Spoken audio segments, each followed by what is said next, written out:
Hey guys, it's Jordan from Freedom Team Trading, and in this video I'm going to show you ways that I use to manage my risks and how I still use them to this day, as well as managing my emotions. So let's get into it. When I first started trading, I had a $1,000 account in my penny stock brokerage, and after 3 trades in 3 days, I blew it up down to $100. Managing risk is not easy, but there's a few weird ways that I've used that have been proven to work, and I'm going to show you how you can do it in this video. The first thing is making sure that you keep your risk consistent.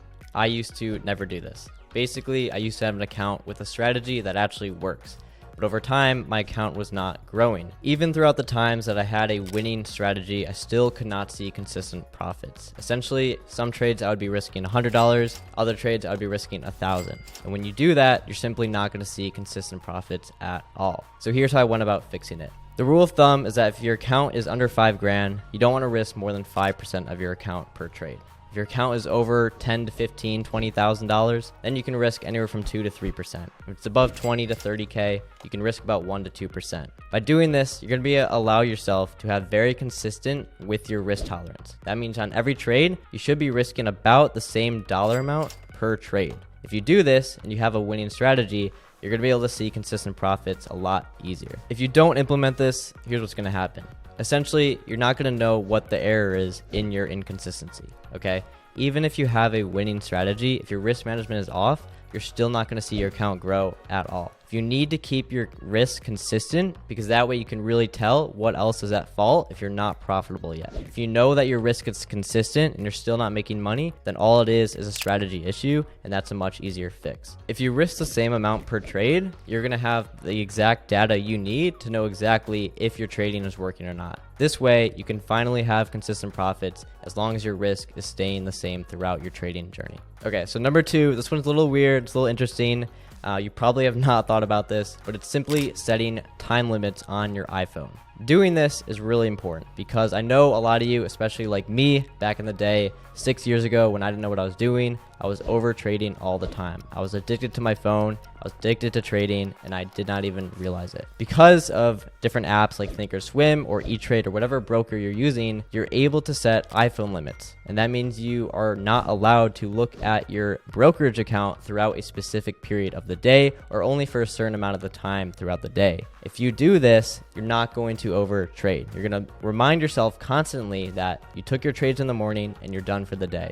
You don't need to do anything else after that. Obviously, this isn't going to be a perfect system, but I have found that it is extremely helpful, especially when it comes to figuring out how much time you should dedicate to trading and how many trades you should be taking per day. Number 3 is going to be automating your trading. Now, I don't mean building algos and coding or any of that. What I simply mean is being able to get into your trade, set your stop, set your target, and then walk away. So like I referenced in point 1, this is why keeping your risk the same is so important. If you are able to set your stop and you know exactly how much you're risking, you know at the end of the day exactly how much money you're either going to lose or you're going to make. This way you can set up your trades where basically at the end of the day, I know exactly I'm going to be either losing $100 or winning $300. If you set up your trading that way, you're not going to have any emotions at all while you're trading, and you don't even need to stick around at the charts throughout the entire day. You can simply get in the morning, set your stop, set your target, walk away. Don't have to worry about the trade, and you know exactly how much money you're either going to be making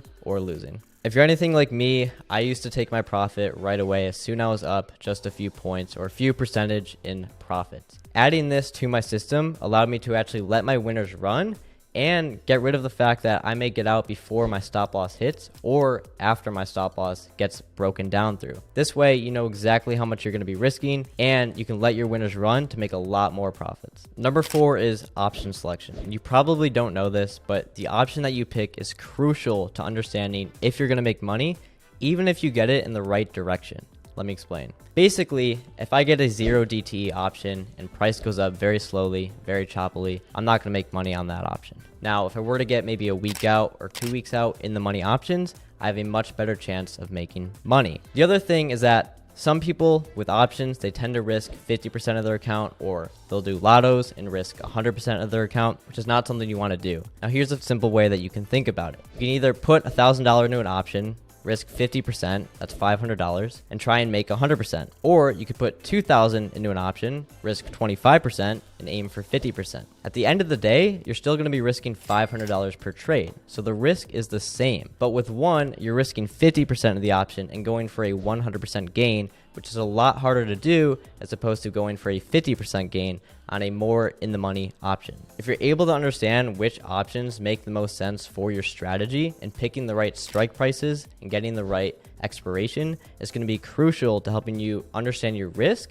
and make a lot more money in your trading. Number 5 is not a super well-known way, but it's credit spreads. Credit spreads are essentially buying and selling an option at the same time, and you're getting a spread. Now, the reason that a trader would do this is because you're actually taking advantage of the option's time decay. Typically, when you buy an option, time is against you. That means the longer that time goes and you are simply still at the same price that you bought in, you're going to be losing money. Now, if you get on the other side of that and actually sell spreads by selling a credit spread, you're going to be taking advantage of that time decay. Here's why this is so important. If you're able to take advantage of time, price can stay flatline throughout the entire day and you're going to be up in profit. Now, if you connect this to your risk management, if time is not going in your favor and maybe the trade takes a little bit longer than expected, using credit spreads, you're not going to be down as much, or you might even be in the green in the profit by using credit spreads. And this way, you're going to be risking a lot less and still have the opportunity to make the same amount of profit. Number 6 is for futures traders. Now, if you're a futures trader like me, you want to have the best advantage possible in your trading. Now, as we both know, if you're getting long an ES contract, for example, you can't also short an ES contract because you're just going to be liquidated and you're not going to have a position on.